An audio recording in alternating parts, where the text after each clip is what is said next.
You already know what it is. This ox. You're now tuned in to Nolazine.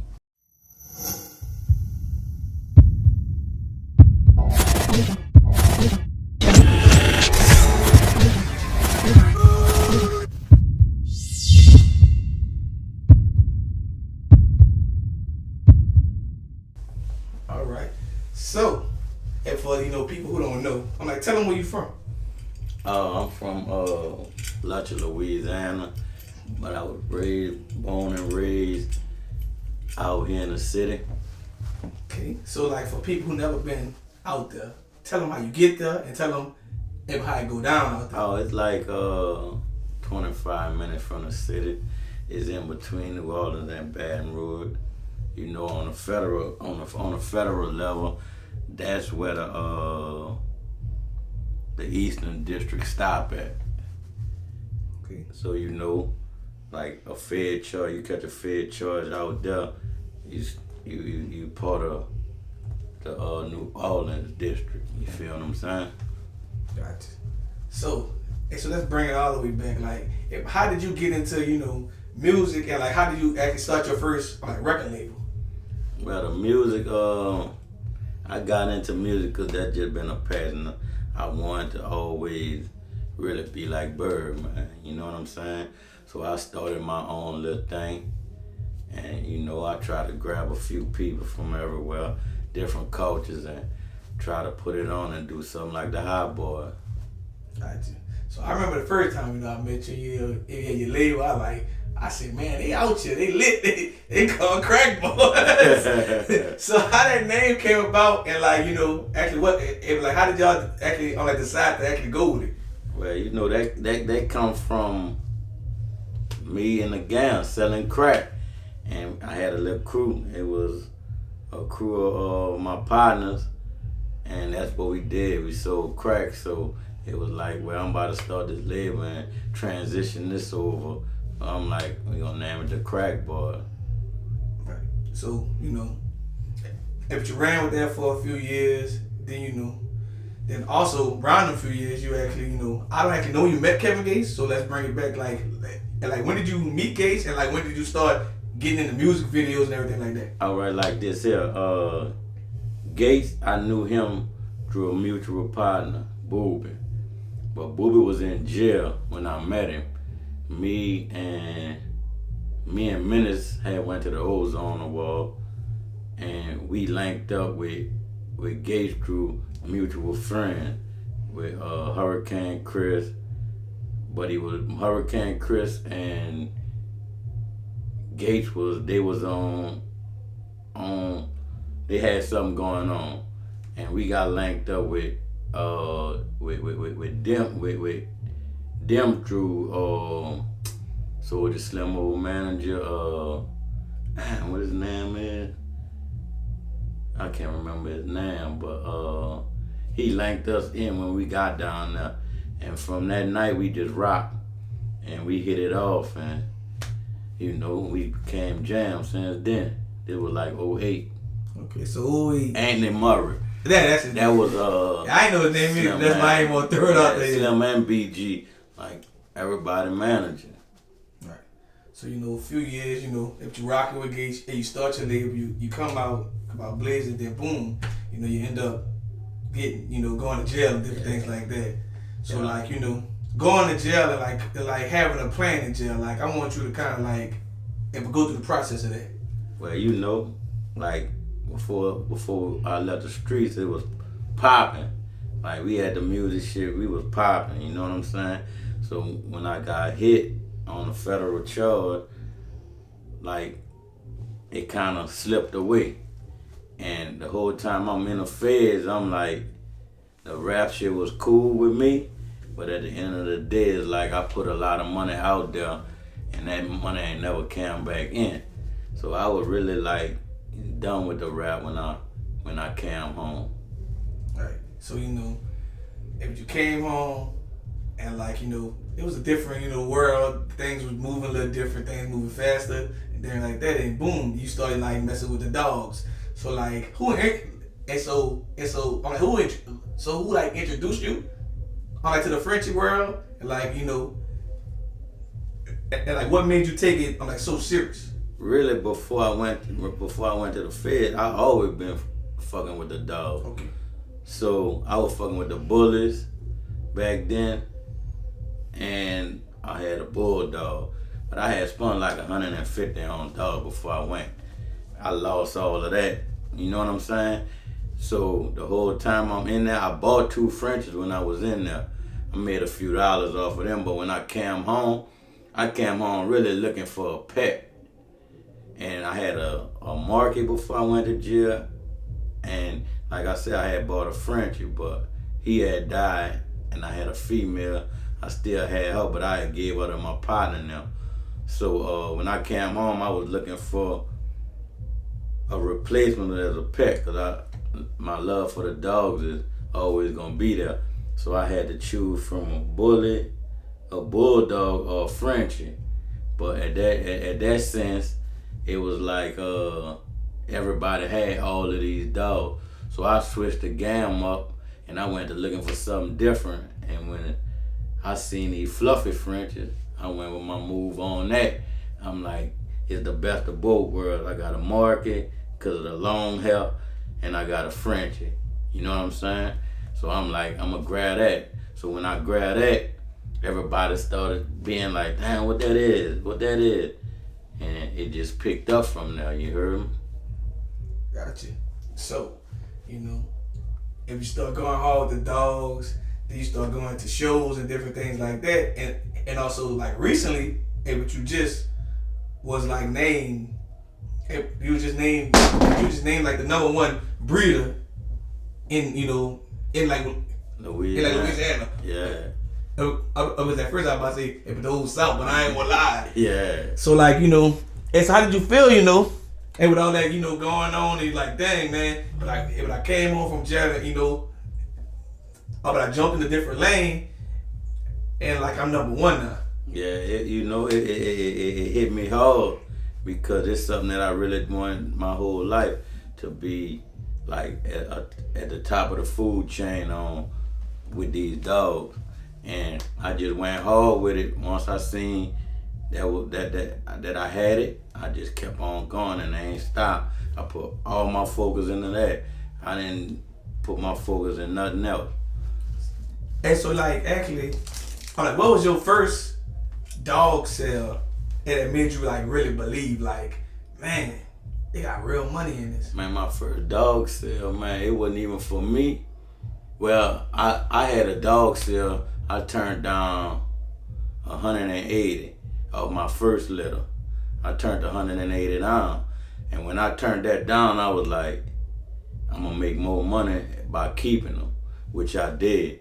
I probably made $200-300 off the boy they wanted to buy, and off the girl I probably made $200. So I really would have been losing out by doing that. And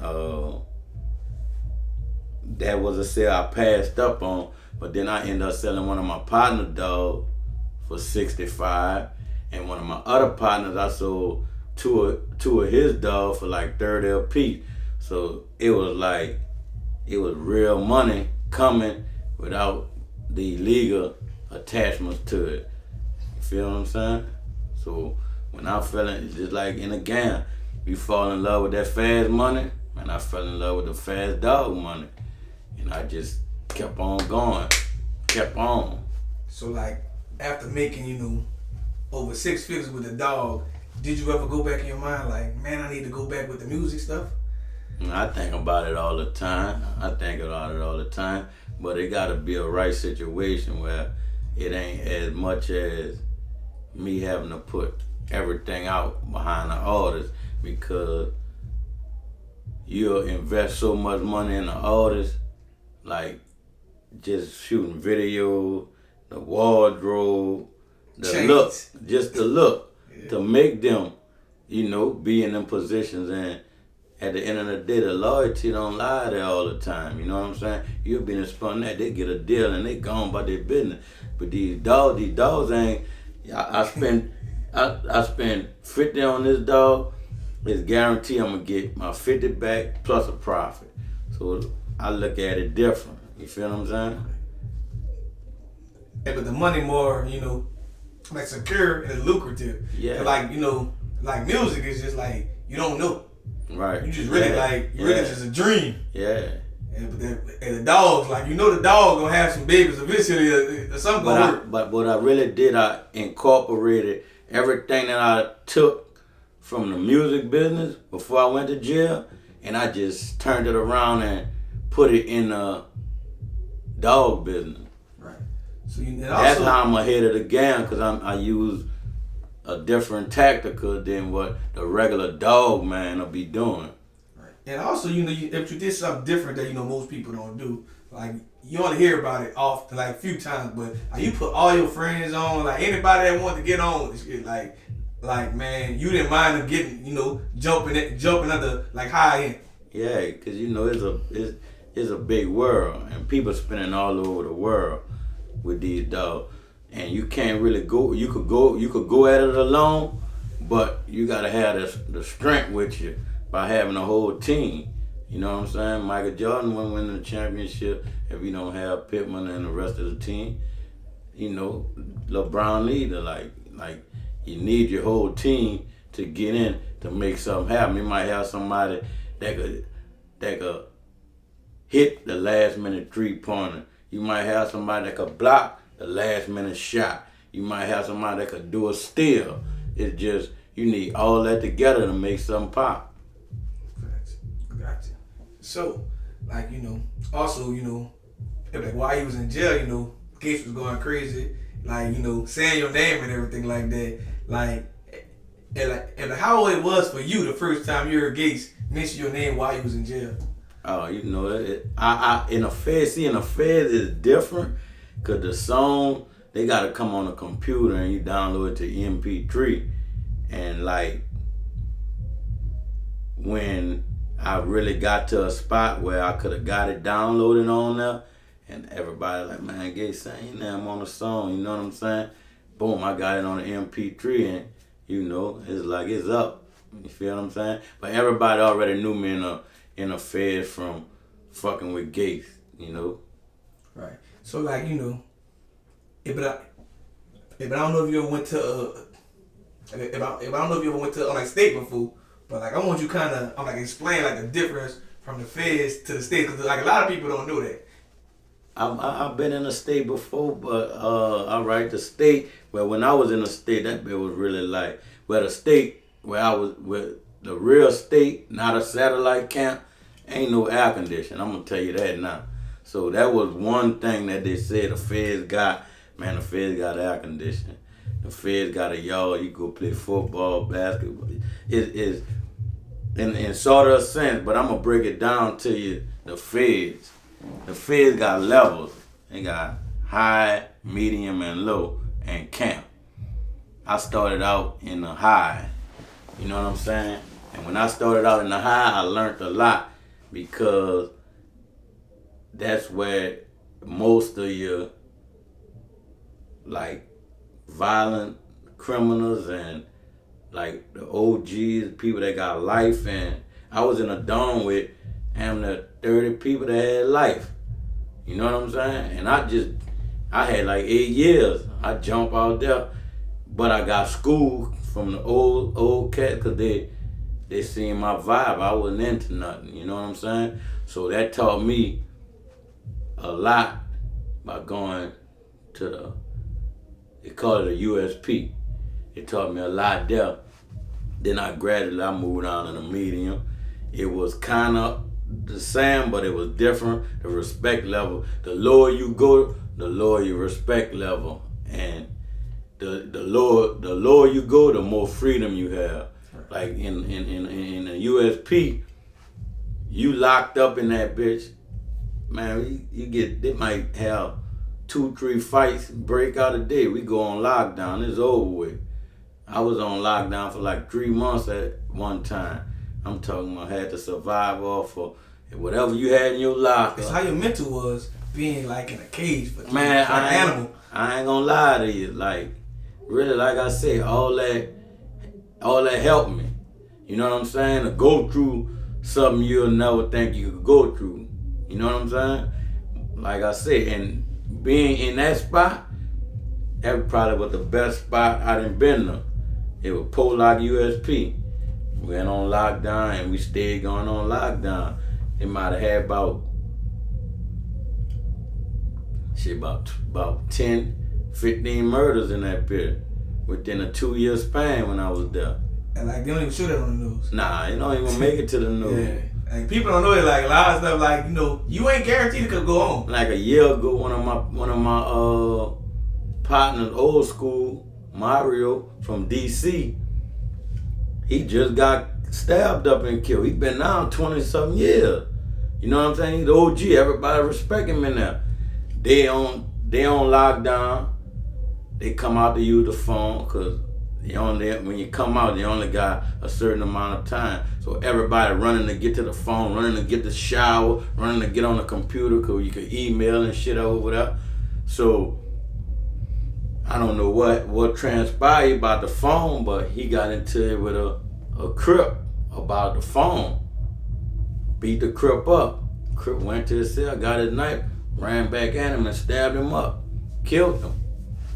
You feel what I'm saying? And like the only people know about that is your family and people that you know, like in jail, to know about it. Like they don't show it. Like I always tell people, like going to jail, you're not guaranteed to come back home. Nah. See over there, once you go in the pen, there's not no guarantee and also, for a fact. Just my knowledge on like the states and the Fed, like the federal is different because like I heard the first time you go on the yard, you gotta show your paperwork. Oh yeah. Like they don't even let you be on that yard if you ain't showing your shit. You got page misses or anything like that. You got 60 days to produce your paperwork. You know what I'm saying? But they run you up after that. Like your car, it's all about your car. Like we got the Louisiana car, they got the Florida car, they got the Texas car. Everybody run with their own state. So that's the difference between a state. You know what I'm saying? We could be beefing on the street right now. If we fall up in a Sam pen, either you gotta go or I gotta go, or we gonna have to work together. We can live together. Yeah. And I always tell people, I'm like, man, all that beefing on the street in jail, 9 times out of 10, y'all gonna learn how to live together. Yeah. Like you gonna catch each other maybe you get back on the streets, but if you do 10 years with somebody, 9 out of 10, y'all ain't gonna even be trying to do each other no more. Right. But like, that's like jail kinda humbled a lot of people too as well. Yeah. See that's what I'm saying. That USP gonna humble you. And also, there's another thing in Feds people don't know. Feds in the state is different because federal, like, it actually brings unity in Louisiana. Yeah. Because you can't just claim where you from if you get shipping around because, they got different, like, it's all kind of separate. Like, you got different states. Then you got, the Aryan Nation people you got to worry about. Yeah. Worry about the Mexicans. Like, it's a whole lot. You got to worry about sticking with the blacks. Yeah, you got it. But if like in states, people still kind of worry about what city they from. When you go to Feds, it ain't like that. It ain't happening at all. Like you gotta be ready to go to war just with the black people. Yeah, them race riots will break out. It's over with. You feel what I'm saying? Like you could be cool with this Mexican. You could be cause a lot of Mexicans be having stores in there. Like they'll buy buku shit from the store, and when you run out and you're in a dome and you ain't been in the store, they selling this. So you could be cool with them. I'm talking about with them every day. If that home go off and something broke out between the blacks and the Mexicans, then you better have that fucking knife. It's about to go down. Nah, I can't. You heard me? Yeah. And like people don't really like it's crazy because like us as blacks, we only like get unity off of violence or like something or like when something happens to one of us or something like that. Like, but you would think we would do that in the streets. Kind of like how you treated how I am. Like, man, I don't mind embracing people and like putting people on. Right. But it's like people don't like blacks don't really like actually join together unless they feel like it's benefiting them. Yeah. And like, how you feel about that?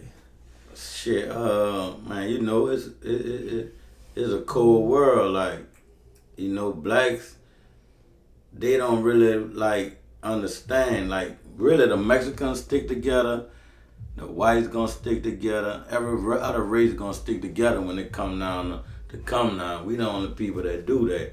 And we still gotta, but a what if fact. What if he trying to play me? We all worrying about the wrong thing. But that's why the going to the USP is so educational. First, I feel like if you go to the Fed, they need to send you to the USP first, so you can learn this mentally and see what's going on. Cause the lower you get down, if I would have jumped off the porch and went straight to a low, then I wouldn't have knew nothing about how this shit really worked. I would have heard stories, but I went there and seen it firsthand and learned. Like the respect level, like people pass by, excuse me. Once I got to the medium, it was like, ain't no excuse me. Got to the low, it ain't like, man. And people like people hear always the good stories of the Fed. They don't hear about the high levels because like 9 10 you go high level, you need to come home. Right. But like lower, like I had a partner I could go and play basketball with, right, or shoot pool with. Like it's that like, you can damn to do what you want to do. You just gotta make sure you check in. Yeah. But people don't like people all hear the good story. Remember?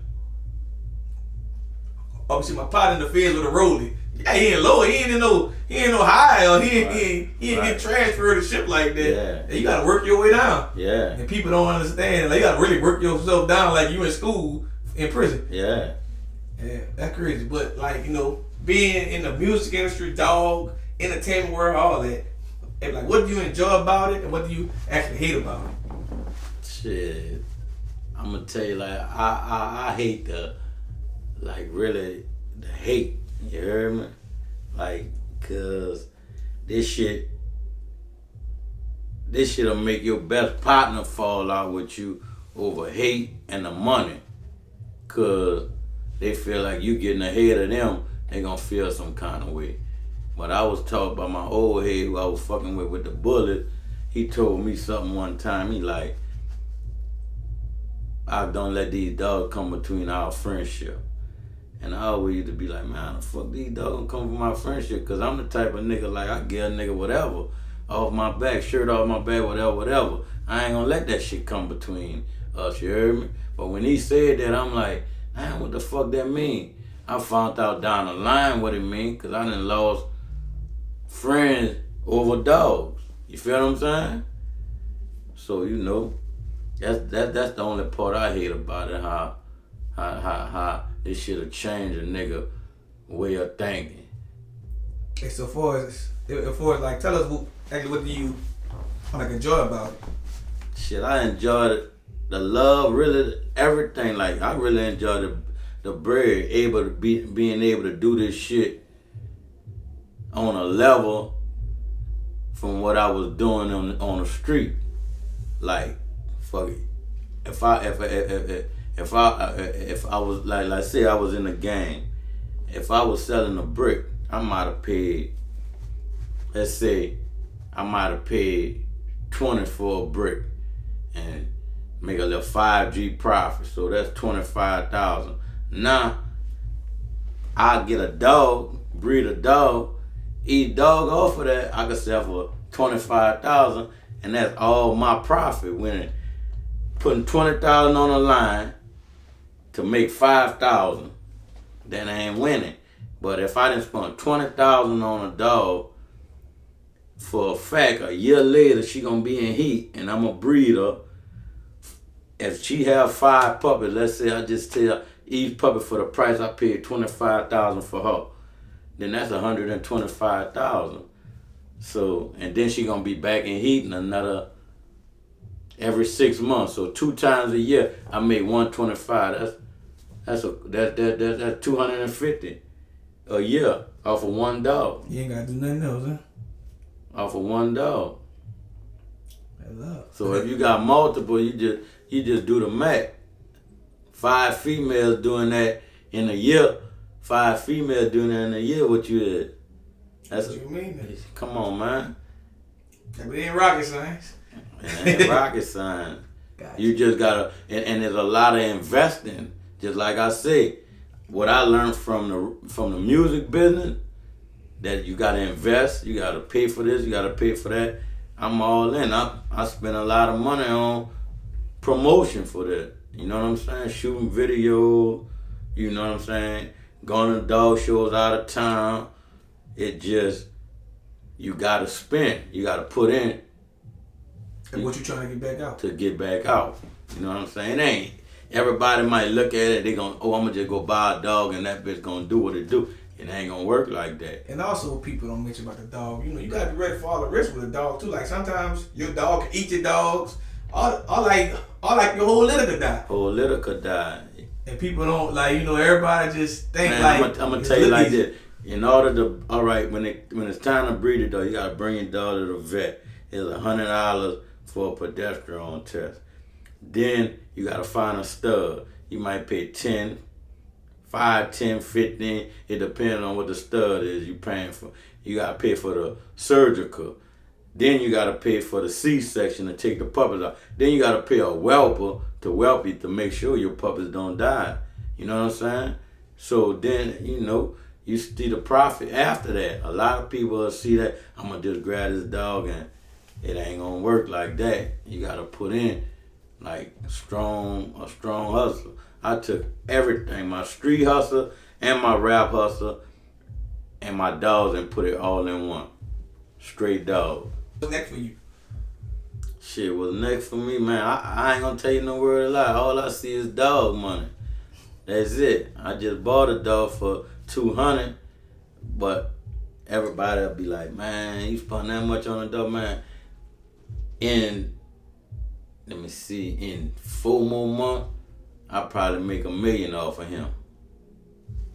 Dapper Dan. He a full fluffy, big rope Isabella. You know what I'm saying? I'm gonna make $1 million off of him.